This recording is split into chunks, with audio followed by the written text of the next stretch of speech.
Começa agora mais um Nem Fui Pra Aula, eu sou Wellington Dias e aqui conosco hoje está ele, Carlos Mota. E aí, Mota, tudo bom? Tudo certo, e com vocês? Tudo beleza, bem-vindo aí à nossa mesa. Aí aqui do bem Roberto, né? Opa, ainda bem, né? Eu tava aqui meio de coadjuvante. O Roberto tá aqui também, né? E aí, como é que está? Muito bem, muito bem. Feliz por estar aqui, participando desse podcast. Espero que nosso papo flua bem. Vai fluir. A gente tá feliz aí, porque a gente tem aqui na mesa um filósofo. Sim. Né? Filósofo, pescador. Filósofo pescador, conta muita lorota. Opa! Porém, num nível lógico elevado. Lógico elevado, né? Nível lógico. A sua filosofia é empirista, né? Empirista, exatamente. Como é que é uma lorota empirista, cara? Conte-me uma lorota empirista. A gente já começou forçando. Bem difícil, né? Bem difícil mesmo, né?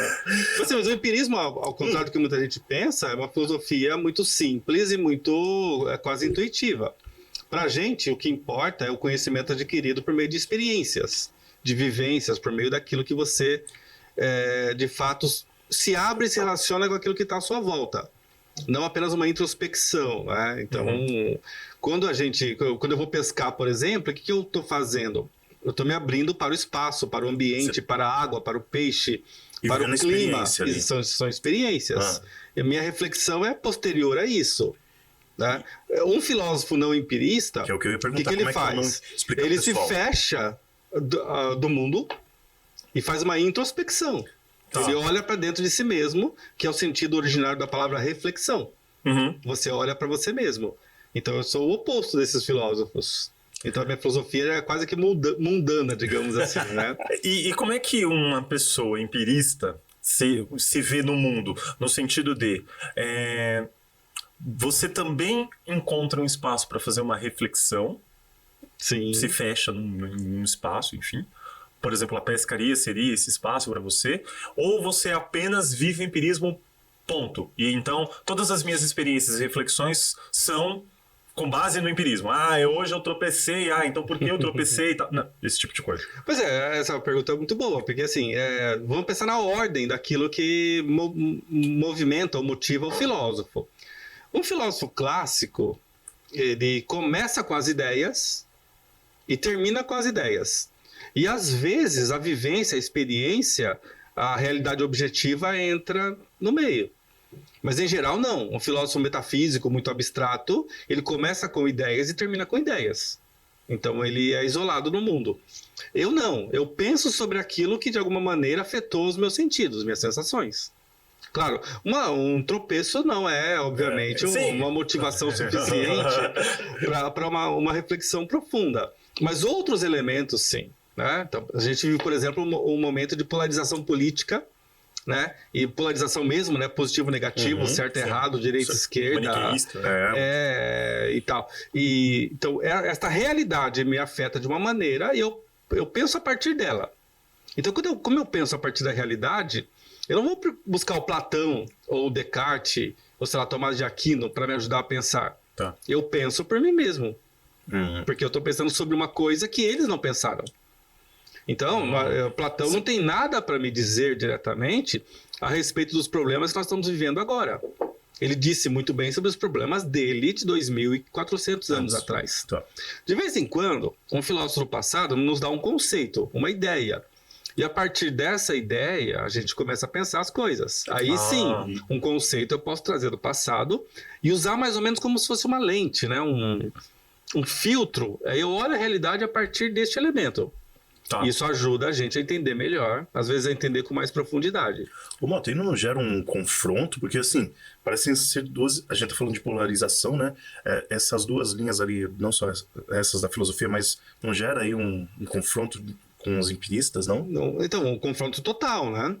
Porque assim, são áreas da filosofia. Os filósofos mais clássicos, os que têm mais ibope, os que têm mais status, são aqueles que pensaram grandes ideias metafísicas e abstratas.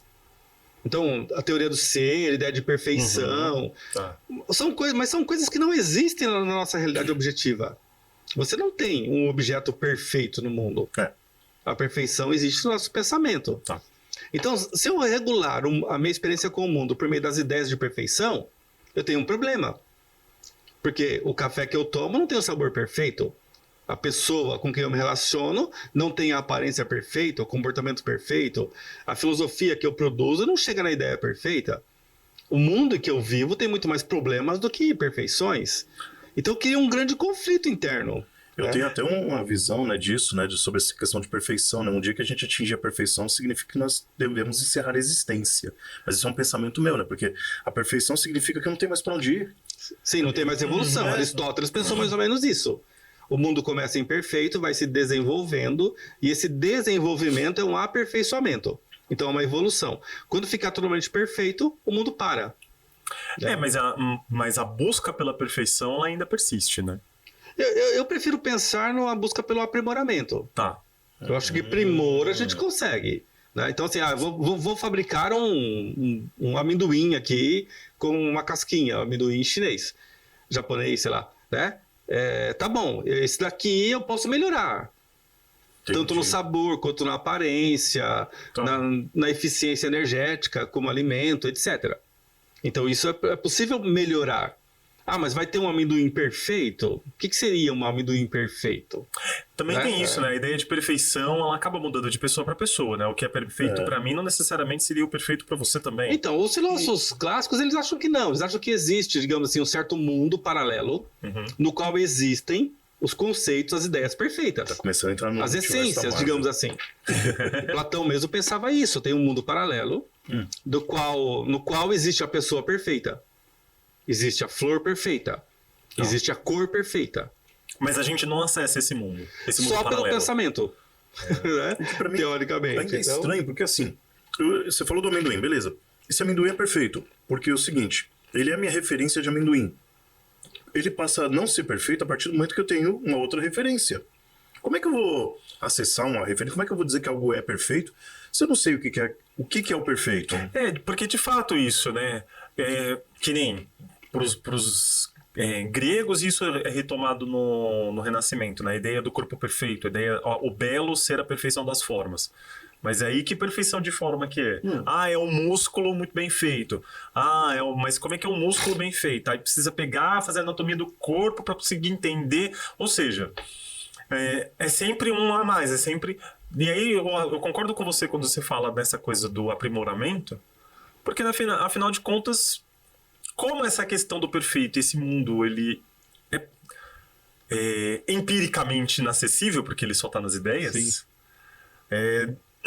a gente nunca vai acessar a perfeição do corpo. Qual é a perfeição? Que corpo que é esse perfeito? Isso que é a minha pergunta, né? O que é o perfeito? Quando a gente começa a estudar os gregos, né? Então, as correntes platonistas, né, elas entendiam que o belo está na harmonia e na geometria. Então você pensar num... Eu sou piada de quinta série, né? O belo tá na harmonia, né? Continua, desculpa. Mais forte do que eu. A quinta série nunca sai da gente, né? Nunca, jamais. Jamais. O belo pode estar na cadeia. Também. Mas veja, aí você pensar assim, numa pessoa que tenha, digamos assim, as pupilas dos olhos como círculos perfeitos. O formato do olho como elipse perfeita. O queixo teria que ser talvez um retângulo, um quadrado perfeito. Os seios deveriam ser, sei lá, meia circunferência. Perfeita. Bom, o resultado de um corpo assim, ele seria robótico. Não seria mais bonito como a gente costuma ver. A gente costuma falar, né, Bonta, da proporção áurea, né, nas artes ali, proporção áurea, que chega dentro da beleza na natureza, e a gente identifica até a Boeing, desenha ali o interior de seus aviões, seguindo uma escala de proporção áurea, né? Para poder trazer essa harmonia. Mas quando a gente joga ela pro corpo, isso gera uma confusão imensa, né? Porque você falou, a referência de beleza ali, do rosto redondo, qual que é essa referência, né? É a minha referência. É aquilo que me agrada, mas aquilo que me agrada te agrada? Pois é. Sim. Pois é. O meu ideal de mulher, por exemplo, não necessariamente será o seu, não será o B. Pois é, a gente tem no caso da beleza do rosto, tem uma coisa que é a harmonia. Quando o rosto tem duas metades harmônicas, ele é mais agradável, a gente chama de bonito. Sim. Né? Isso tem software que você faz aí. Eu lembro que nos anos sei lá, comecei nos anos 2000, quando a internet começou a ser explorada. Quando a gente usava computador, você lembra dessa época? Tinha uma coisa assim quadrada e tal. Ah, sim. A gente colocava capa. Isso, Não conhece isso não, né? Não, celular. só celular, né? Quando a tela era cinza, né? Hoje a Sim. tela é preta, né? Sim. Então, né? Antes do Black Mirror, né? A gente tinha software que fazia isso. Você colocava o seu rosto e ele escolhia uma metade e duplicava. Se essa duplicação desse como resultado o seu rosto, você era bonito. Nossa. Mas nunca dava. Porque nós somos assimétricos. Nós somos né? totalmente assimétricos. Tá. Mas eu me lembro que eu coloquei acho que era a Isabelle Adjani, uma atriz belíssima, tal, francesa. E aí, quando duplica, é ela mesma. Olha, Por quê? Porque é uma pessoa que tem o rosto harmônico e é uma pessoa que, acho que unanimemente, é bonita. Então, a harmonia ela tem um papel importante. Mas não existe uma pessoa harmônica, né? A não ser que faça harmonização facial. Quando a gente vê a forma como os gregos faziam aquelas estátuas belíssimas, Sim. o escultor ia na academia e olhava assim, tá lá o Wellington. Puta, o Wellington tem um bíceps direito muito bonito. Então você vai lá no meu ateliê e posa, que eu tô fazendo a Só estátua do- de Zeus, é só o bíceps direito, tá bom? Segura esse Mas negócio aqui, né? só que o abdômen dele já não tá bom. Então Aí já o pega. Alberto tem um abdômen mais definido, então você vai lá e você vai pousar o abdômen. Então os caras Então- fazem Photoshop ao vivo, né? Eu brinco, é o Frankenstein, na verdade, que é um sim, pedaço verdade, de cada verdade. corpo costurado e você fala, uau, quem é esse modelo, essa modelo que posou para esse corpo maravilhoso? Tá, é uma pessoa que já não existia naquele momento. Ela é totalmente construída para atender certos padrões. Esse é o caso. Agora, a filosofia, ela tenta buscar aquilo que seria o permanente. E aí tem uma diferença entre o modo de pensar comum. Mesmo que você tenha um conceito de mulher diferente do meu, que é diferente do Wellington e de qualquer outra pessoa que a gente conheça, ainda assim, quando a gente fala mulher, nós temos um certo sentido comum, temos um entendimento comum. Tá. Esse entendimento comum nos dá a entender que existe uma coisa comum. Tá. Essa coisa comum, que não é nem a Bárbara, nem a Suzy, que é a minha esposa, nem a Jani, a atriz bonita, essa mulher comum, ela é abstrata e não está no mundo. Ela está nas ideias, Sim. no nosso pensamento, tanto no meu quanto no seu. Por isso que é possível pensar numa essência, um conceito geral, não material, de alguma coisa. Agora, a pergunta que importa para a gente é a seguinte: essa ideia geral, abstrata, esse conceito, essa essência, existe por si só ou é só um jeito de pensar? Eu, como sou empirista, nós construímos abstratamente ao longo da história essas noções gerais e demos o nome de mulher. Para não chamar de Suzy, Bárbara, Maria ou Sabrina, eu só falo mulher, ponto. Homem, ponto. Né? Bem, belo, perfeito, ponto. Tá, mas eu pego 2 canecas, né? Quando o técnico foi fazer a sublimação dessas canecas, nessa daqui ele caprichou um pouquinho mais, ficou mais bonitinho, a tinta tá mais espalhada, o brilho tá mais legal, o verniz tá mais espalhado. Essa aqui já deu uma falha. Então essa aqui é mais perfeita. Não, né? Ela é diferente. É isso que eu ia falar.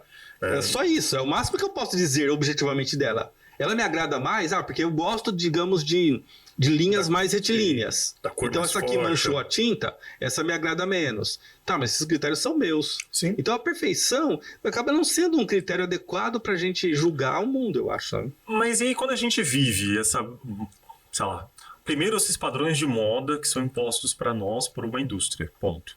Que aí escolhe, define quais são os corpos belos do momento presente. Isso que eu ia falar, naquele momento. Naquele ainda, momento, né? porque Ainda tem isso. a moda, e aí falando de moda passarela Volátil. mesmo, ela escolhe a cada momento os seus corpos perfeitos. Mas pegando esta referência e aplicando para a vida nossa, que usamos redes antissociais, quando a gente vai para um Instagram, por exemplo, onde as pessoas exibem os seus corpos, a pergunta é essa: se existe uma tendência das pessoas a olharem a juntar esses 2 padrões e buscar essas referências de beleza no Instagram, por exemplo? É um grande problema, né? Porque a gente que tem um pouco mais de vivência, né? Ou chamam de idade, eu acho que não, né? Não é questão de idade, é questão de experiência de mundo. A gente viu quando chegaram as redes e a ideia de que você não é você lá. A rede, tanto que não tem espaço para você ser você. Sim. O você da rede é o avatar. Uhum. Então o avatar já não é você, certo? Sim. Certo? Avatar é uma representação de você para um mundo específico. Sim. Não é isso? A ideia de avatar é essa, né? Quando você transporta, de certa maneira, a sua consciência ou a sua identidade para um outro mundo e lá você é aparentemente uma outra coisa. Então, o avatar já é uma aparência falsa criada para te representar. Se a sua existência no mundo, digamos, um mundo concreto, material, não está muito bem formada, não está muito bem constituída, você se constitui no outro mundo. Sim, no sim. momento são as redes, você fala bem antissociais, né? São redes de relacionamento, é o máximo que a gente pode falar de positivo delas, né? Então ali você não é você, mas se você não tem um outro eu firme, bem constituído, aquele é o seu único eu. E esse eu, ele tem uma tendência meio que natural, eu vou citar aqui um filósofo, eu não gosto de fazer isso, mas o Jean-Jacques Rousseau fala, nós temos uma sociabilidade natural. A gente tende a se relacionar criando laços sociais.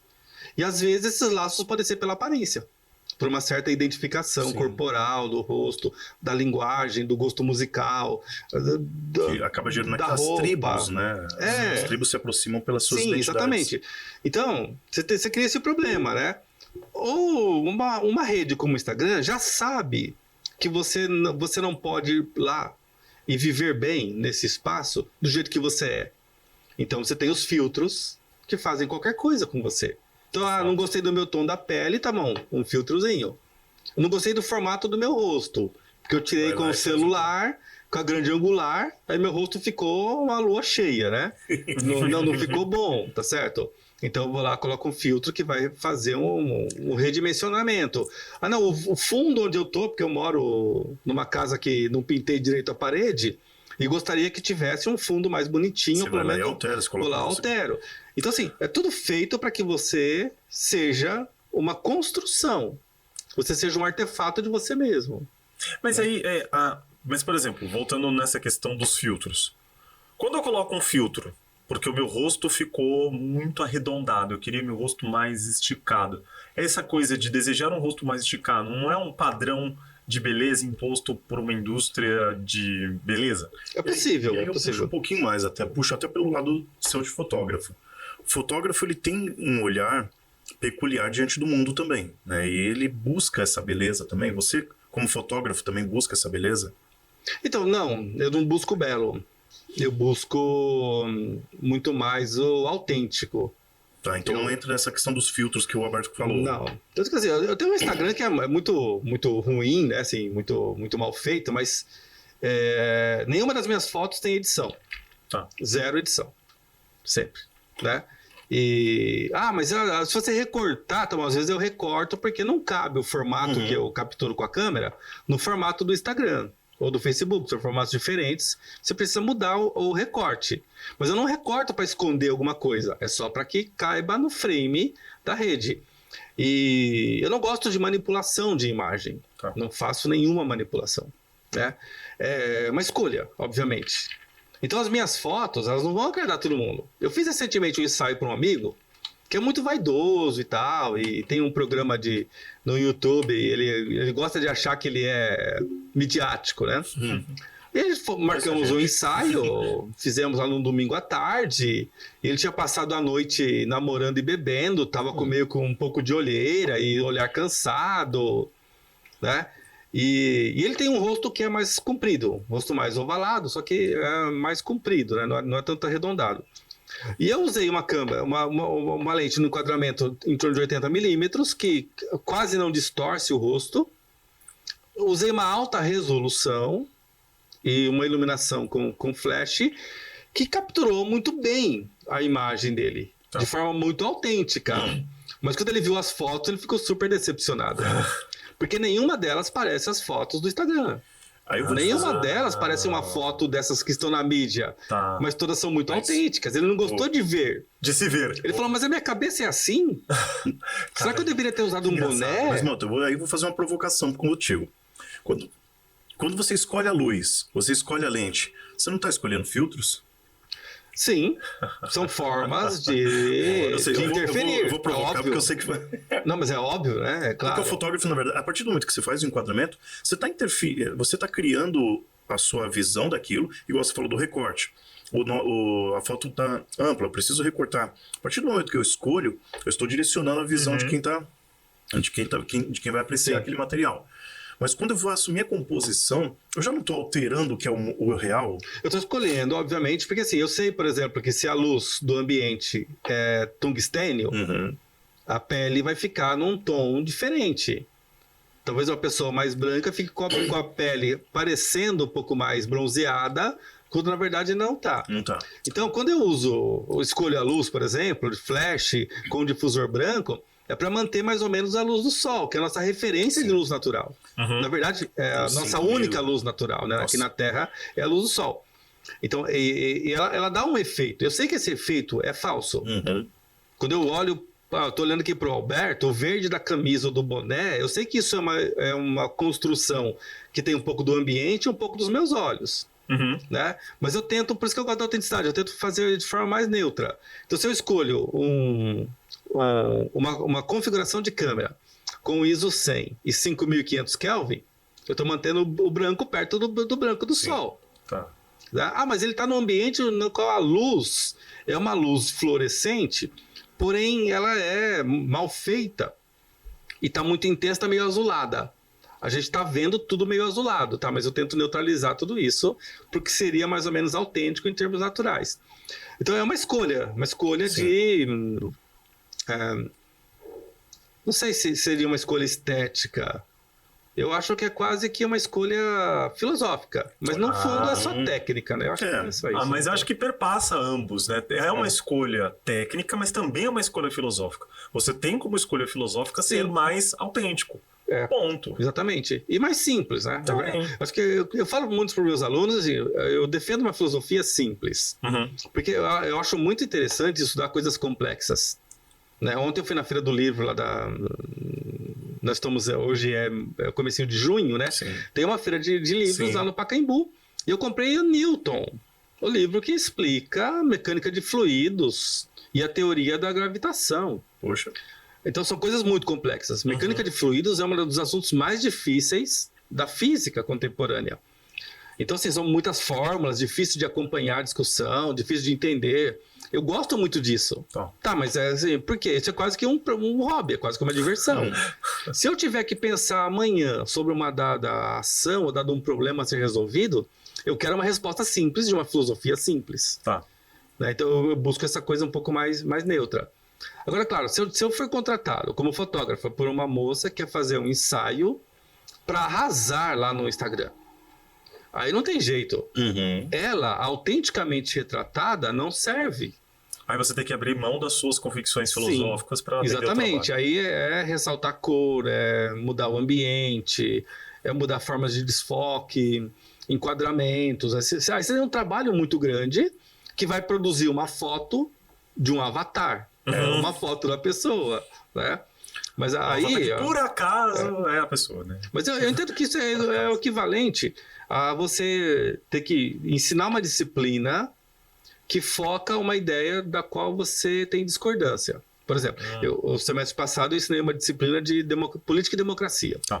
Né? Eu sou anarquista, então assim, democracia é ruim, tanto quanto é uma república geral, quanto é uma monarquia. Tem mais problemas do que benefícios. Eu prefiro anarquismo. Então, tá bom, mas eu vou fingir que eu não sou anarquista e vou trabalhar a democracia como sendo uma forma de governo boa. Mas porque os meus alunos precisam saber isso. Claro, mas você, durante o seu curso, não se apresenta como anarquista, durante esse curso? No momento, não. Você cria um avatar. O professor é um avatar, né? Não, de fato. O professor é uma farsa, né? Mas pensando na disciplina, eu vou trabalhar democracia aqui, mas na discussão da democracia, não seria interessante também, não sei, não estou aqui, né, para conduzir o curso, mas assim, trabalhar a democracia, mas compará-la com outros sistemas políticos, e aí monarquia... Sim, seria se nós tivéssemos tempo para isso. De fato. Então assim, agora veja um problema. Nos últimos anos, criticar a democracia não é saudável. Porque criticar a democracia é dar fundamento, dar argumento para os inimigos da democracia. Esses malucos que Sim. fazem a marcha para Jesus carregando canhão, pedindo intervenção militar. De fato. Esses caras que falam, vamos fechar o Supremo, vamos bater no ministro, vamos prender o presidente, sei lá. Só porque eu não concordo com as suas ideias. Exatamente. Então, nós vivemos um momento em que infelizmente, nós temos que defender quase que cegamente todas as instituições. Esse é o ponto. Então, é perigoso você criticar. Não tinha pensado por esse caminho. Porque, de fato, eu também nas minhas aulas, eu trabalhava... É que eu trabalhava mais raso, né? Por conta do nível. Porque era ensino médio. E eu tinha que abordar os vários tipos de sistemas políticos. Então, na história você vai lá, monarquia pra caramba, república, aí falava sobre teoria marxista, aí comunismo, aliás, socialismo, comunismo e anarquismo. Nessas discussões, eu acabava apresentando cada um e eu falava do problema de todos. Melhor dizendo, problemas que você poderia encontrar em todos. Não que eles... É que tem um problema. Eu deixava claro para todo mundo. Você pode escolher o sistema político que você quiser. Nós vivemos uma democracia. A gente precisa saber viver numa democracia. Estou te apresentando a monarquia aqui, sei lá. Estou te apresentando aqui outros sistemas políticos, porque também, todos sei eles. lá. Eu nem chamo o nosso sistema de governo de democracia. Eu recuso esse termo. Eu chamo de república, porque é o que a gente tem mesmo, né? Uma separação de poderes. E chamar de democracia, você tem vários problemas filosóficos. O primeiro, o conceito de democracia é um conceito que não existe na história da filosofia. Ele aparece muito tardiamente, século XIX e tal. E aqui na América, né? O que nós temos sempre é república. O conceito é república. Porque, vamos lá, povo no poder nunca existiu em nenhum lugar. Não, isso não. Fato. Né? E assim, conceitualmente falando também, demos não é bem povo em gregos. Demos é outra coisa. Demos é muito mais um distrito, um lugar, né? Quase como se fosse um bairro, né? Então, começa por aí. E assim, na melhor democracia que já existiu, que foi a ateniense, mais ou menos 5% da população pertencia a um demos que tinha representação. Sim, de fato. Numa população que passava de 100 mil habitantes. Então, é muito pequeno. O outro problema é que, numa república, o poder está exatamente na lei. Né? Quem governa é a lei. Não é o Alexandre, não é o Lira, não é o Lula. Certo? Quem governa é a lei. Muito bem, quem controla a criação da lei é que tem o poder. Então agora, nós estamos aqui na primeira semana de junho. Os jornais, as revistas, os podcasts políticos, tá todo mundo falando do poder do Lira. Tá certo? Porque não tem memória. Porque assim, antes era o poder do Eduardo Cunha, foi o poder do Michel Temer. Todos os presidentes do Congresso Nacional sempre tiveram todo o poder, certo? Desde a reabertura política, lá em 86. O poder está sempre ali, né? Então, no momento de crise, aparece sempre quem tem o poder. Claro. Quando a coisa está estável, não. Tudo se dilui. Mas só que, como a gente fala, nós somos democráticos porque nós elegemos presidentes. A maior democracia do mundo, que é os Estados Unidos da América, não elege presidente. Quem elege é um colegiado, o voto é indireto. Sim. E é a maior democracia. Né? E o voto é livre, aqui é obrigatório. Então, assim, peraí. Uma democracia outra contradição. Por que é obrigatório? Eu não tenho o direito de votar. Eu tenho o dever de votar. Obrigação. É diferente. Obrigação. Então, a democracia que me impõe ser democrático, e se a minha opção for não votar? Eu não votei em muitas eleições. Em muitas eleições mesmo. Só que eu tenho o sistema me cobra por isso. Sim. Né? Então, fui fazer um concurso, se eu não apresentasse o carimbo no título de eleitor lá nos anos 90, ou apresentasse o ticket de votação, não podia ser contratado. Então, tem um prejuízo social, um prejuízo civil se você não vota. Então, peraí, você é livre para exercer o seu direito de voto. Se você opta por não usar esse direito, você é punido, então você não é livre. Você é livre desde que esteja dentro dessas regras aqui. Fora disso, Mas você não é mais livre. liberdade, quando você usa plenamente, você é punido, não é liberdade. De fato. É um direcionamento. Então, a nossa democracia é uma farsa. Uhum. Só que a gente acha que elegendo o presidente nós estamos fazendo o melhor possível e achamos que é o presidente que deve, sozinho, conduzir uma nação. Aí quem tem poder de verdade não aparece. Então, eu me pergunto muito isso. E aí eu queria te estender essa pergunta que eu me faço sempre. Será que nós, brasileiros, entendemos que o Poder Executivo, a gente deposita no Poder Executivo todas as nossas esperanças e culpas? O Poder Executivo é sempre a testa de ferro, é sempre quem está levando culpa e glória. Será que essa responsabilização do Executivo grande, apesar dele não ter todo o poder, vem porque a gente viveu muitos períodos, e longos ou não, de governos centrados no executivo, ditaduras, por exemplo? Acho que sim, acho que eu diria que é mais do que isso, até desde o nosso período imperial, né? A gente glorifica o Dom Pedro por ter feito a independência, e tem uma mística em torno assim, do executivo, no caso do Brasil. E veja, gente, nós éramos colônia de Portugal, o cara declara a independência, Português. mas o rei é o filho o nosso imperador, quer dizer, o cara é promovido, né? De rei para imperador, ele é o filho do rei. Herdeiro da ex-metrópole. E na primeira oportunidade, abandona o Brasil e vai lá buscar o reino, vai lá falar, não, o reino é meu, eu quero de volta. Então, assim, começa tudo errado.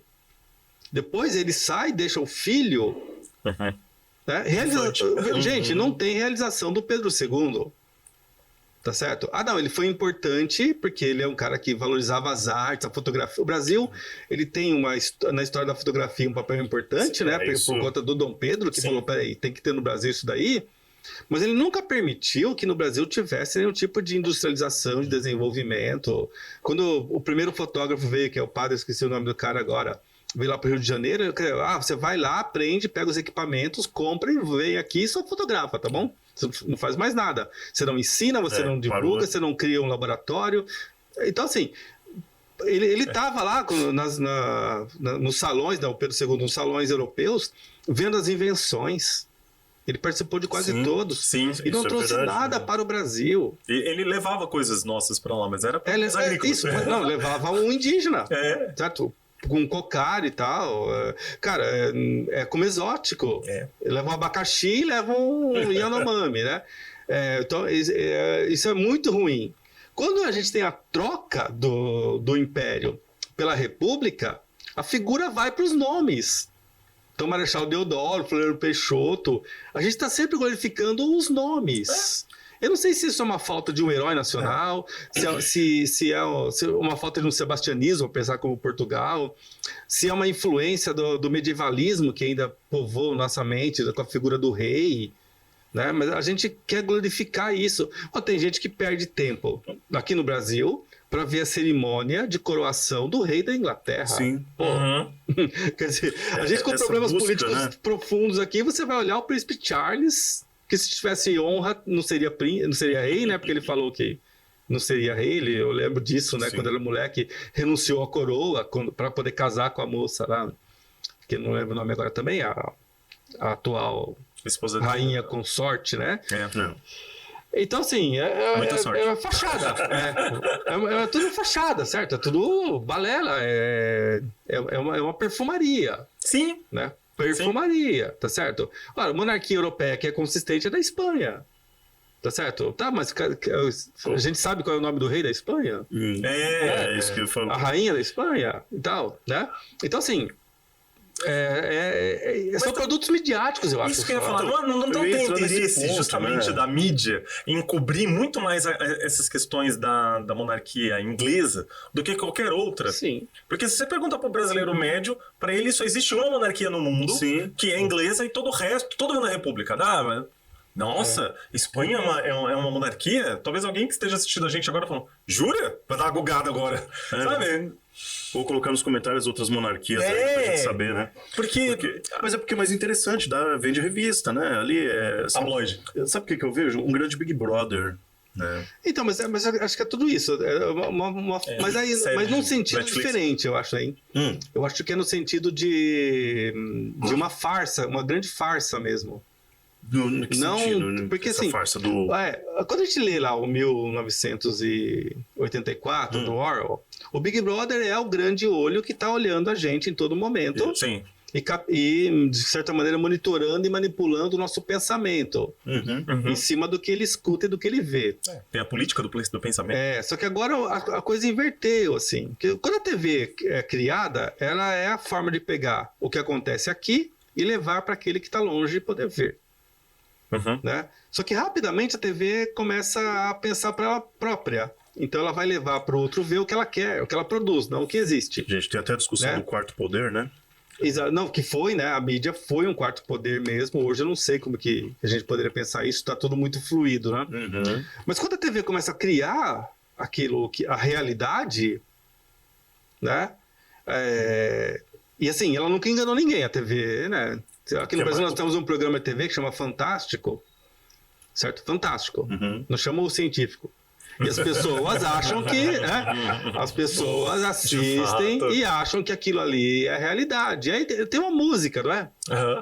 Né? Olhe bem, preste atenção, nós temos mágica. Então, o programa fala que ele está te enganando. Que ele Declaradamente. Mas a gente ignora. Porque as pessoas querem. As pessoas querem ser enganadas. Exatamente. Esse é o grande problema. Então, assim, é entretenimento. É um pão e circo. A gente volta pro pão e circo. Só circo, né? O pão tá cada vez mais difícil. O pão tá cada vez mais difícil. Nós podemos comer aqui e tal, somos privilegiados nesse aspecto. A maior parte das pessoas não, né? Realmente não se joga mais o pão, né? Não. Em Roma, pelo menos, o cara ficava lá no Coliseu e ainda ganhava um pãozinho. Né? Nós tínhamos o Chacrinha jogando mandioca e abacaxi, e batata, sei lá o que, né? Das pessoas. Né? O Silvio Santos jogando aviãozinho de dinheiro, nem sei se ele faz mais isso. Não assisto mais há uns 20 anos, né? Talvez mais. Desde que meu avô morreu, eu vejo. Eu acho que nem tem mais ele. Acho que uma das filhas deve fazer um programa, uma coisa assim, né? Mas assim. De fato. Assim, a TV, cara, uma vez eu tava numa fila de uma lanchonete e tava tendo o Mac Dia Feliz.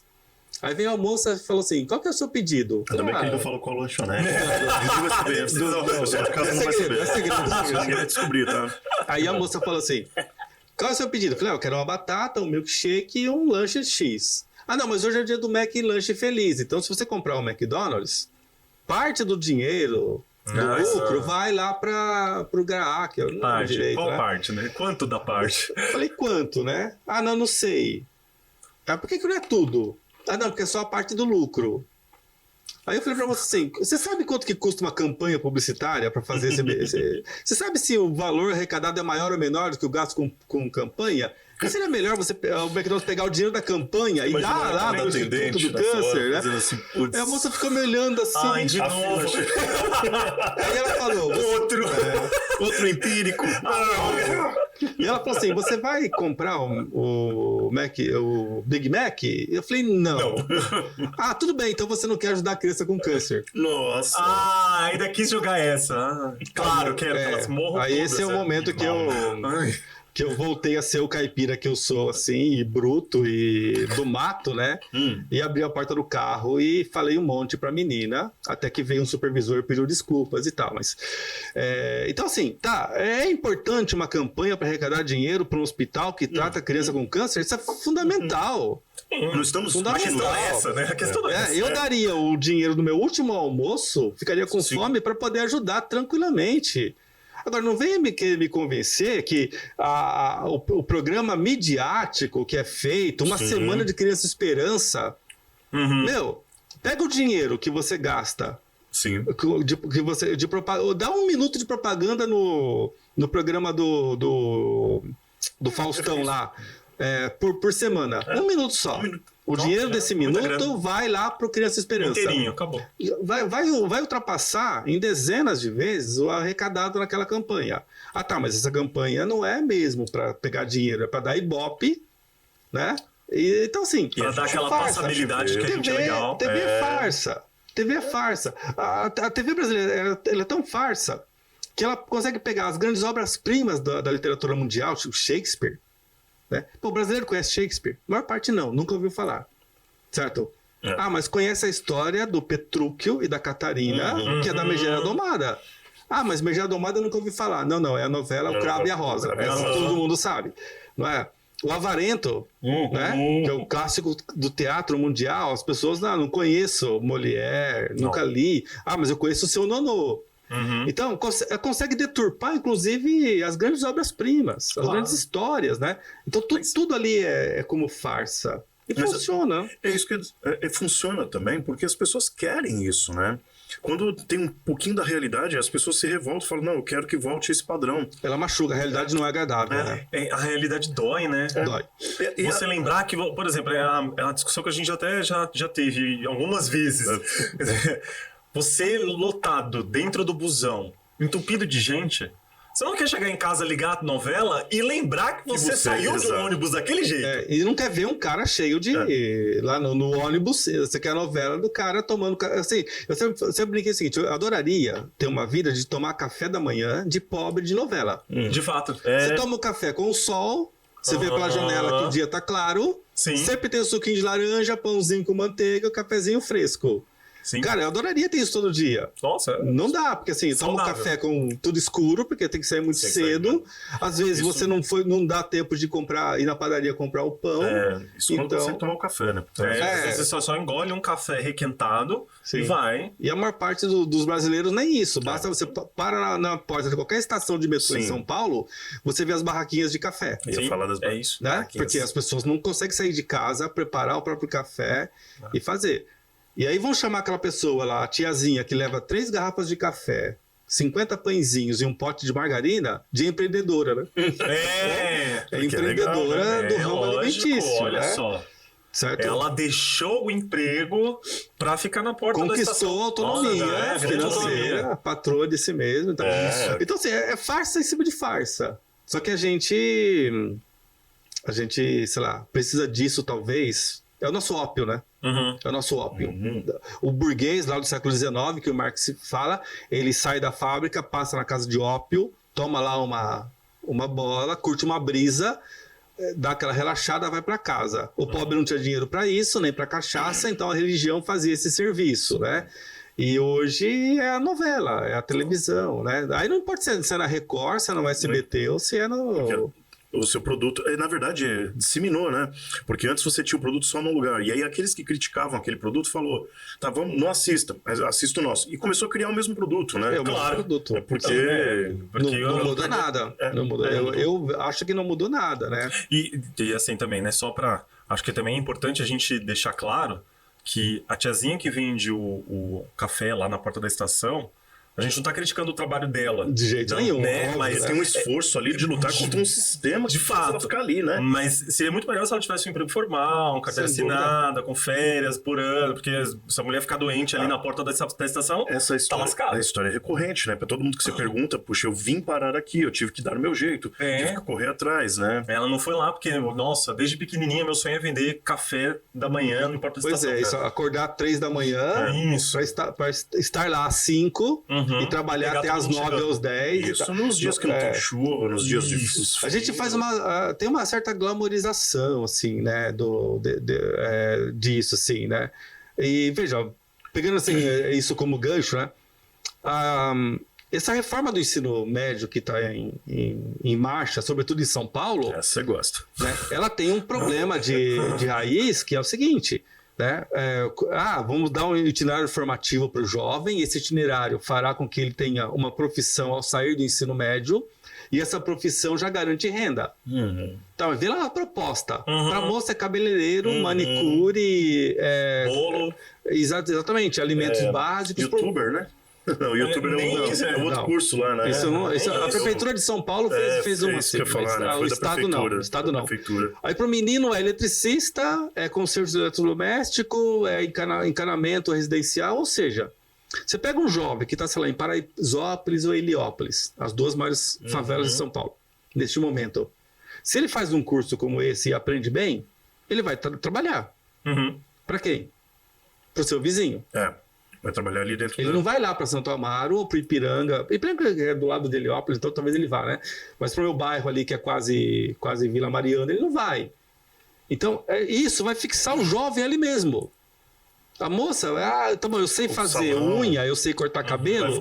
Tá, eu vou abrir o salão, não. Né? Eu vou abrir a porta da casa. E vai ser na minha garagem, sala. Então, na periferia não tem garagem, né? Garagem é ponto comercial. Sim, é verdade. Você pode olhar, né? Assim, e aí, assim, é loja, igreja ou boteco, né? Sim. Você tem às vezes você tem uma alternância, assim, não varia muito. Um do lado do outro. Assim. Não varia muito, né? Moda, né? Ou acessório. Nas esquinas, comida. Uhum. E no meio é boteco ou igreja, né? Assim. Então, você tem um padrão. Isso parece que é para fazer o jovem ficar onde ele está mesmo. Geograficamente, topograficamente. E também sem oferecer para ele uma educação crítica, que faça com que ele criticize o espaço que ele vive, que ele criticize por que ele está ali, buscar outras alternativas. Não, é para fixá-lo ali, para ser mão de obra barata, pouco reflexivo e ponto, acabou. Exatamente. E assim, contido demograficamente. Você Contido tem uma certa aqui, contenção contido no espaço. No espaço, exatamente. Então, assim, recentemente em Heliópolis, uma grande instituição acho que pode falar, né? O INSPER ofereceu várias bolsas de estudos para um curso especialmente moldado para jovens da periferia. E aí fez parceria com uma ONG, e aí selecionaram os alunos. Vamos começar o curso. Tá bom, então qual é a sala que a ONG vai ceder para fazer o curso? Ela falou, não, peraí, não. Nossos alunos querem ir para INSPER. Sim. Né? Tá, mas vai lá para Faria Lima? Vai sair de Heliópolis, vai lá? Não sei. Não sei. Tem um grande colégio aqui em São Paulo, né, que é o Barão do Porto Seguro, o colégio de elite, Zona Sul, Morumbi, que tem um programa, basicamente para cada aluno que está ali, que paga, que vem ali do Morumbi, você tem um aluno bolsista, cotista, pobre, estudando. Maravilhoso, né? Se não fosse em outro prédio, com outro professor. Então não tá ali. Então é outra escola. Não tá ali. Então é perfumaria. Não usa mesmo os espaços. É perfumaria. Você coloca lá na propaganda, né? Para cada aluno pagante tem um aluno bolsista. Atendemos a comunidade do entorno, periférico, pobre. Não, então, o circo está cada vez mais sofisticado, né? Muito sofisticado. E a gente prefere viver nesse circo. Acho que esse é o grande ponto, assim, né? Quando a gente vê um filme, tem um filme Matrix, né? Da Matrix. No filme 1, tem um personagem que é resgatado lá pela equipe do Morpheus e sai da Matrix e tal. E ele fala, por tudo que eu queria era voltar, né? Sim. E ele faz um acordo, exatamente, faz um acordo para voltar sem memória. Sim. Porque não é só voltar. Eu não posso lembrar, né? Jesus Cristo falou lá, eu não sou cristão, né? Não sou religioso, mas pessoas que têm ideias importantes e inteligentes, a gente tem que respeitar. Então ele fala uma vez, né? Conhecereis a verdade e a verdade vos libertará. Certo? Só que ele não falou ou não escreveram? A verdade vai te libertar, sim, mas não vai te deixar feliz. Ela vai te entristecer. Por isso que a ignorância é uma benção, Mota. Eu não tenho a menor dúvida. Só pode ser feliz quem é muito ignorante. Não tem outro jeito, você ser feliz mesmo. Tem uma pausa para respirar agora. Cara, eu concordo muito com isso. Acho que a gente... Porque quanto mais a gente vai estudando, quanto mais a gente vai se aprofundando e conhecendo, vou dizer melhor, retirando os filtros que a sociedade nos coloca, e a gente vai vendo a realidade tal qual, ou cada vez tal qual ela é, né? Tal qual ela é dentro de certos filtros. De novo, verdades, né? É estarrecedor, é triste, Cara, não tem palavras. E entristece. Não dá pra ser feliz mesmo, né? Não dá. E tanto que, assim, as pessoas que querem se sentir felizes, elas fazem isso, em geral, com algum dispositivo que muda a consciência. Então, é com álcool, é com drogas, é com festa, é com sexo. É alguma coisa que ativa aquilo que nós chamamos de primitivo, de corporal, de sensorial, e que diminui a consciência. Dopamina. Né? Exatamente. E aí, pequenas doses lá, tipo no YouTube, grandes doses ouvindo funk e rebolando, né? Então, assim, porque, veja, eu vivi um fenômeno, quando eu fazia mestrado no Rio de Janeiro, do funk sair da periferia e ir para a classe média. Né? Lá no Rio, o funk passou o túnel, né? Foi para a Zona Sul. Então, um dia eu estava na PUC lá para eu fiquei mais tempo lá no mestrado. 2002, 2003, por aí, 20 anos atrás. Ia ter uma festa à noite de alunos e a PUC, né? Lá no Rio de Janeiro, a PUC é a FAAP, o que é a FAAP aqui em São Paulo, né? A elite da elite está lá. E aí, depois toca funk, né? E eu falei para os meus colegas que eram cariocas, né? Eu falei, mas peraí, tá tocando funk numa festa da PUC? Ah, não, agora a moda é tijuana e funk, sei lá, assim, é uma coisa... É o rock brasileiro contemporâneo e o funk. Eu falei, não faz sentido, né? Porque, né, sei lá, não entendi essa contradição. Hoje eu entendo bem. É o funk, mas poderia ser qualquer outra coisa, desde que essa outra coisa, digamos, amortecesse um pouco a sua consciência. E é aí que está um momento de alegria, né? Você deixa de pensar, deixa de entender e passa simplesmente a sentir. E aí qualquer coisa serve. Né? Sim. Quem não tem essa coisa...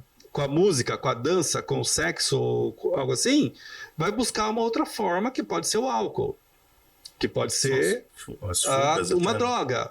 Ah, mas tá bom, vai ser a minha Bíblia e o cântico que eu faço na minha igreja, vai ser a novela que eu assisto e lido ali com o personagem como se ele fosse o meu vizinho, a ponto de se eu encontrar a vilã da novela na rua, eu vou dar uma porrada, com o meu guarda-chuva, né? Como já aconteceu, sim.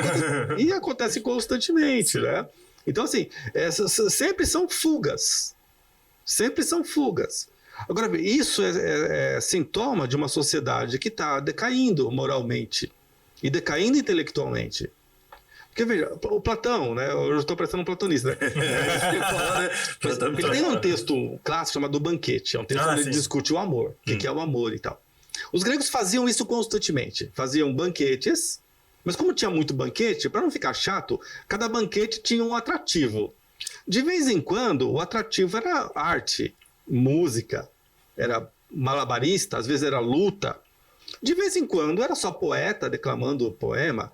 E às vezes eles faziam o simpósio, lá, o banquete, que era para discutir alguma coisa. Então era intelectual. Quando você tinha esse banquete, eles não bebiam vinho puro.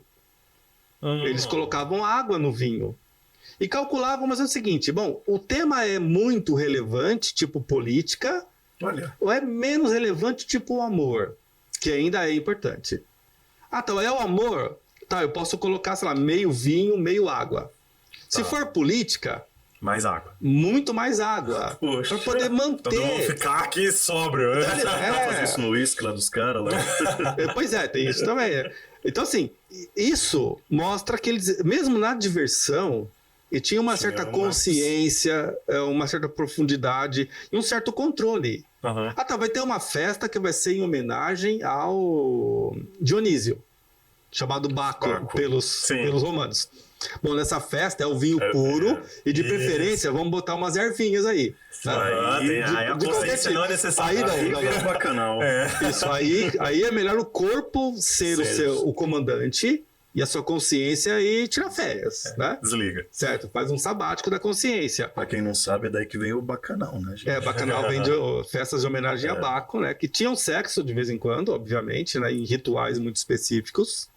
Né? Tinham moças que eram preparadas, meio que, sei lá, educadas, criadas para isso e tal. Era uma forma de religião. É isso que eu ia falar, né? Não é muito...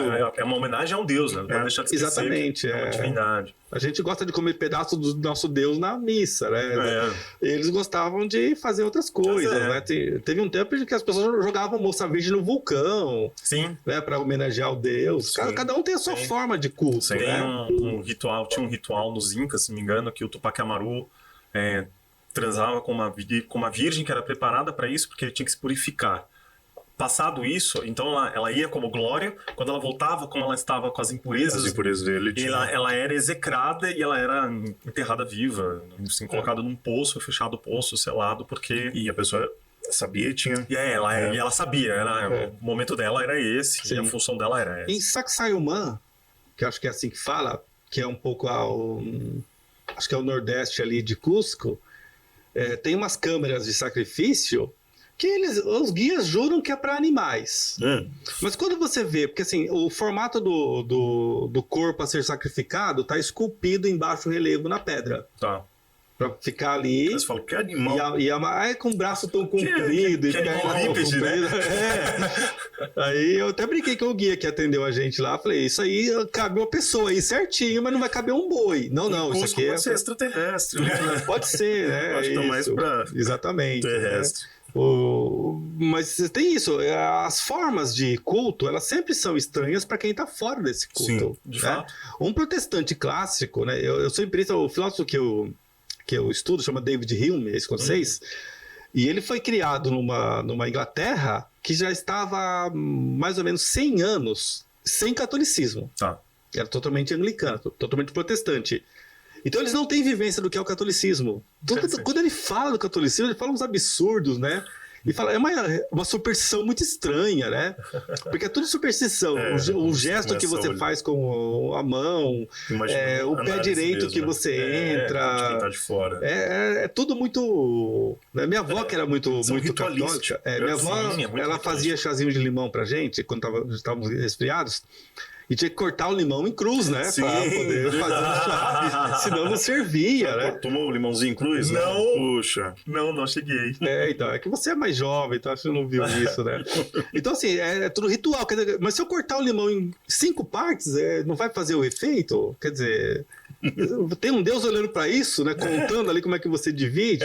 Mas essa cruz ficou torta, vai ficar ruim. Vai ficar doente ainda. Não, pois é, isso o seu santo não vai te atender. Né? Exatamente. É que você tinha que rezar 9 Ave Maria, você rezou 10, então não vai funcionar. Né? Se for 8 também não serve, né? Então, assim, parece muito estranho. Aí... Da mesma forma que se a gente contar, por exemplo, que, beleza, vamos sacrificar, pego, tiro o coração da pessoa, a pessoa ainda viva, e joga o corpo pela escada, né? Se eu falo isso, quem tá assistindo vai falar, nossa, que horror, que horror, né? Mas era o que os maias, né? Os maias faziam. Algo assim, isso nas pirâmides. Isso, né? Que os espanhóis acharam aquilo... Meu Deus, que barbárie é essa, né? Os espanhóis que mataram 5 milhões de pessoas. Né? Que queimavam a churrascaria da Europa, né? Que barbárie, vamos matar eles, né? Isso. Eles estão errados, é melhor acho que queimá-los.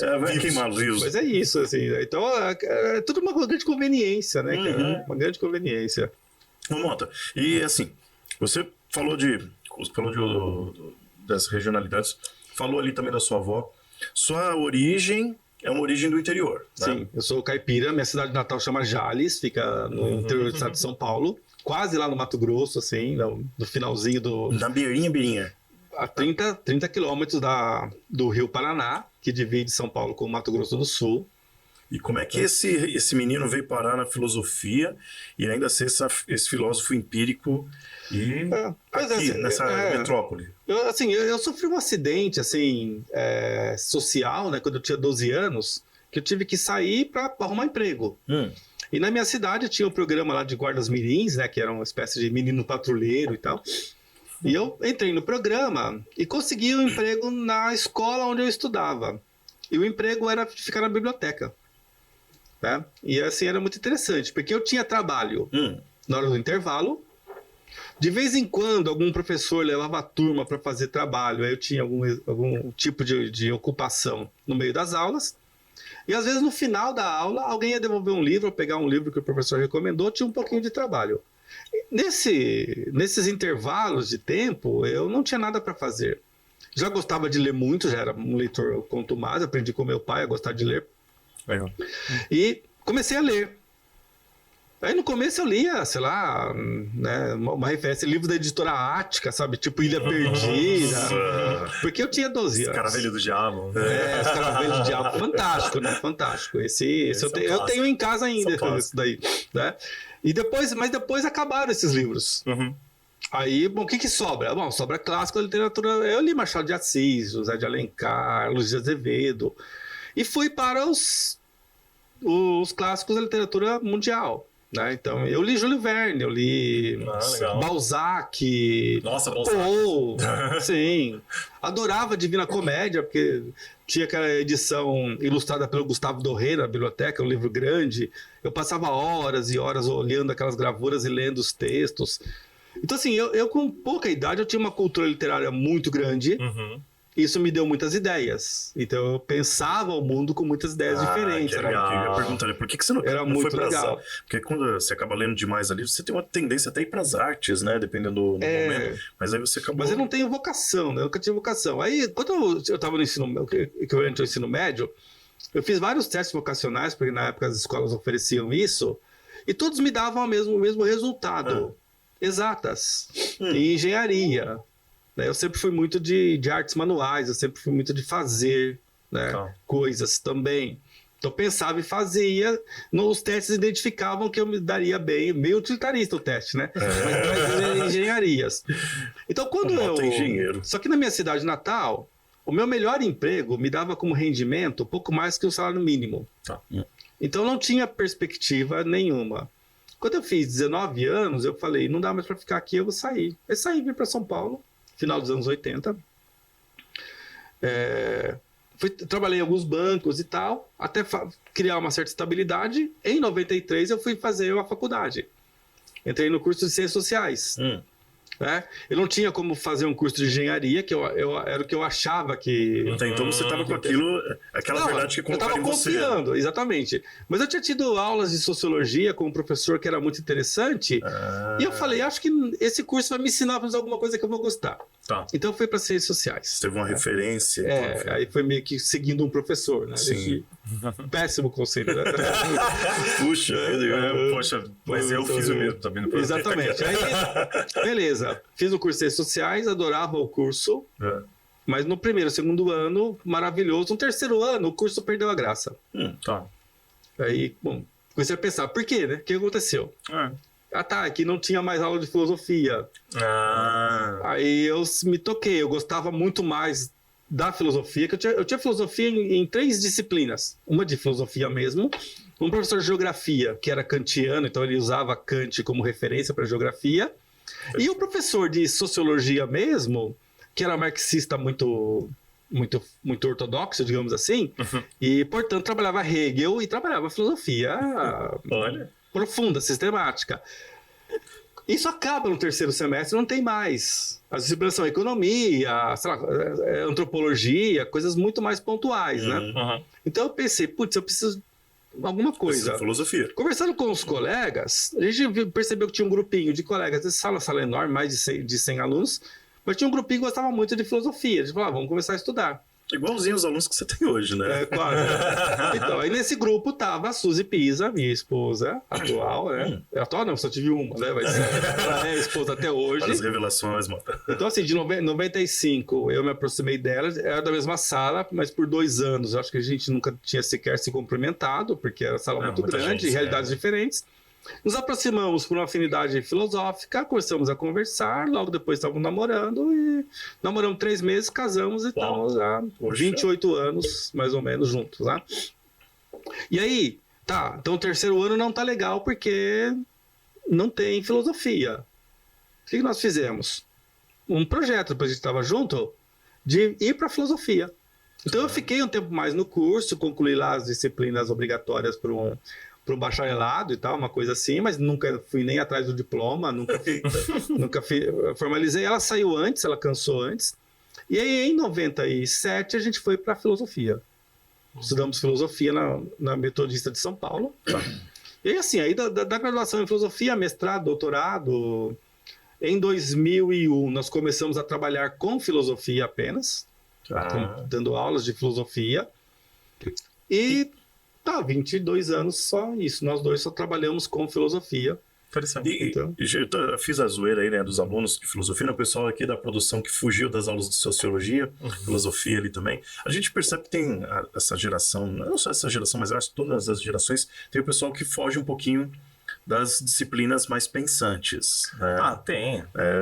Que força ali você refletir e tudo isso. Mas a gente acaba criando também um perfil, você falou de mestrado, doutorado, daquele professor que no meio a gente fala academicista demais e pouco realista, né? Isso falando com um cara que é empírico, né? E aí a gente tem aqui, não deu tempo da gente explanar tudo isso, né? Mas a gente tem um professor de filosofia, doutor em filosofia, mas que também pesca e que viaja a esse país e vive e vivencia o mundo natural, o mundo real, o mundo das pessoas, né? Toma um cafezinho lá no interior com o seu João e batendo uma prosa também. E como é que você consegue ver esses dois mundos? Tudo bem, por ser empírico, talvez tenha até um momento mais de prazer até. Aliás, você tem prazer nessas viagens? Não, mas muito legal. Eu acho que assim... É o seu ópio? Não sei. Eu acho que o meu ópio é o livro. Tá. Acho que eu viajo no livro. É o que te catapultou para onde você está hoje, né? Mas assim, porque assim, eu leio... Eu leio... Eu não sei se isso é um problema, né? Talvez seja, mas eu não consigo ler um livro só de cada vez. Então, nossa. Então, assim, na minha casa a gente tem muitos espaços de leitura. Né? Então, assim, na parte de baixo a gente tem um escritório, tem uma mesa grande de trabalho. Mas eu devo ter pelo menos uns 4 livros ali, todos marcadinhos que eu estou lendo. Alguns de filosofia, alguns de literatura, tem um de fotografia, tá ali. Aí subindo, nós temos 3 espaços de leitura. Então tem uma espécie de um gabinete, assim. Legal. É um escritório com poltrona, com cadeira e mesa. Um outro espaço com poltrona reclinável. E aí, assim, um espaço um pouco mais descontraído.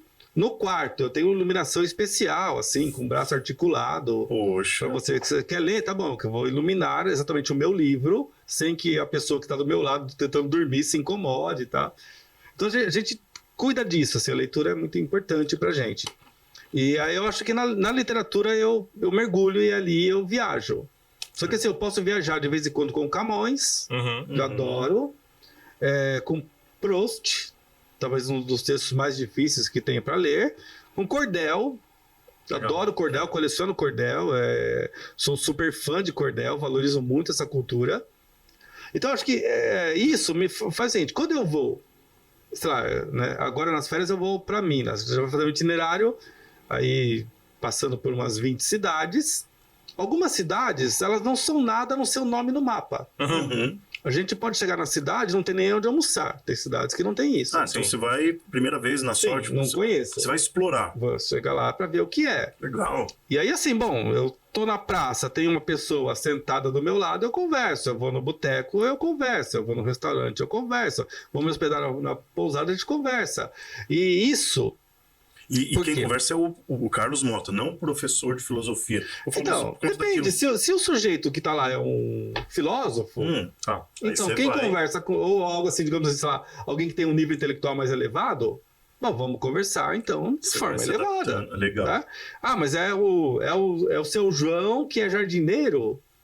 Vamos conversar num nível mais simples, obviamente, porque eu acho que a arrogância... É nesse ponto que eu chego, para quem está assistindo não achar que a gente quer nivelar, né? Não, pelo contrário, é respeitar o outro, né? Exatamente, respeitar, criar diálogo. Isso. Você não dialoga se você não ouvir. Então você ouve e tem que responder de uma forma compatível. Porque assim, eu adoro conceito, adoro lógica, adoro argumentos lógicos, né? É uma coisa que assim, me fascina. Mas eu vou conversar com uma pessoa simples, eu não posso exigir que ele, ao apresentar uma ideia, faça um raciocínio lógico perfeito. Sim. Isso é uma estupidez, não dá. Então eu preciso me adaptar, eu preciso saber.